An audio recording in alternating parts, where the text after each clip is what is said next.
Viewer সবাই কেমন আছেন? আসলে পর্তুগালের স্টুডেন্ট ভিসা অনেকেই আসার জন্য আমাকে বলতেছেন যে আসলে স্টুডেন্ট ভিসায় আসলে কতটুক ভালো হবে?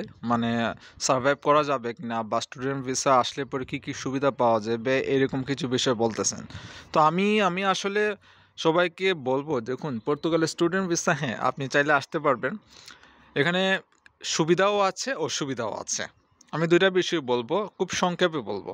দেখুন, সুবিধাটা যেটা হচ্ছে, পর্তুগালে একটা সুবিধা আছে যেটা আমরা সবাই জানি, যে আসলে পর্তুগালে যদি আপনি লিগ্যাল এন্ট্রি নেন, আপনি ভিসা নিয়ে আসতে পারেন, তাহলে যেটা হচ্ছে আপনার যে ডকুমেন্টস, পাসপোর্টের ক্ষেত্রে আপনি পাবেন, এটা 100% শিওর। খুবই কম সময়ে ইউরোপের অন্যান্য দেশের তুলনায় আপনি পাবেন। এটা হচ্ছে সবচেয়ে বড় সুবিধা। এই একমাত্র একটাই সুবিধা যেটা আপনি পাবেন। তবে এখন আসেন যে অসুবিধাটা কী? বা কী সমস্যার মধ্যে আপনার পড়তে হবে, কী প্রবলেম আছে এখানে?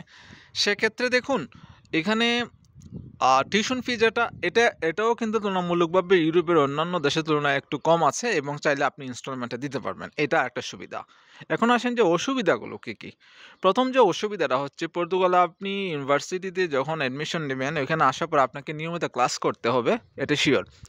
আপনি ওই ক্লাস না করে সারাদিন কাজ করতে পারবেন না এখানে। ঠিক আছে? যদি আপনি কাজ ঠিকমতো ক্লাস না করেন, আপনার প্রবলেম হয়ে যাবে। আপনাকে যে রেসিডেন্ট কার্ড ইস্যু হবে, ওইটা ওরা ইউনিভার্সিটি যদি কমপ্লেইন দেয় ইমিগ্রেশন অফিসে, ওটা ওরা বন্ধ করে দেবে। এটা হচ্ছে নাম্বার 1।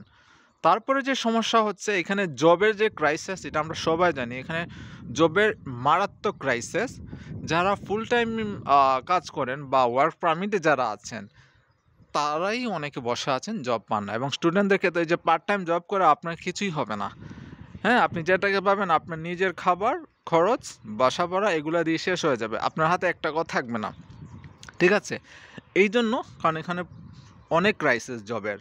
তো আমি সাজেস্ট করব, আপনারা যে টাকা খরচ করবেন ওই টাকা দিয়ে পর্তুগাল না এসে অন্য দেশে আপনি মুভ করতে পারেন। অন্য দেশে চিন্তা করতে পারেন। আপনার বেলজিয়াম আছে, আপনার ডেনমার্ক আছে, ওইখানে যেতে পারেন। হয়তো অনেকেই বলবেন যে অনেকে তো ডেনমার্ক থেকে পর্তুগাল আসতেছে। হ্যাঁ, আসতেছে শুধুমাত্র ডকুমেন্টসটার জন্য। যারা আসতেছে, যারা আপনার পরিচিত, তাদের সঙ্গে একবার কথা বললেই বুঝতে পারবেন। একমাত্র একটা জিনিসের জন্য, পাসপোর্ট পাওয়ার জন্য, যে খুবই দ্রুত পর্তুগালে পাসপোর্ট পাওয়া যায়। এইটা ছাড়া আর কোনো মানে জিনিস আপনি এখানে পাবেন না। টাকা পয়সা এটা স্বপ্নের মতো, এখানে ইনকাম করবেন লক্ষ লক্ষ টাকা, এটা স্বপ্নের মতো। যাই হোক, পরবর্তী ভিডিওতে আলোচনা করব যে আসলে স্টুডেন্ট ভিসা আসার জন্য আপনার কী জিনিসগুলো তৈরি করতে হবে, কী ডকুমেন্টস লাগবে, কোন ওয়েতে আপনাকে আবেদনগুলো করতে হবে। ঠিক আছে?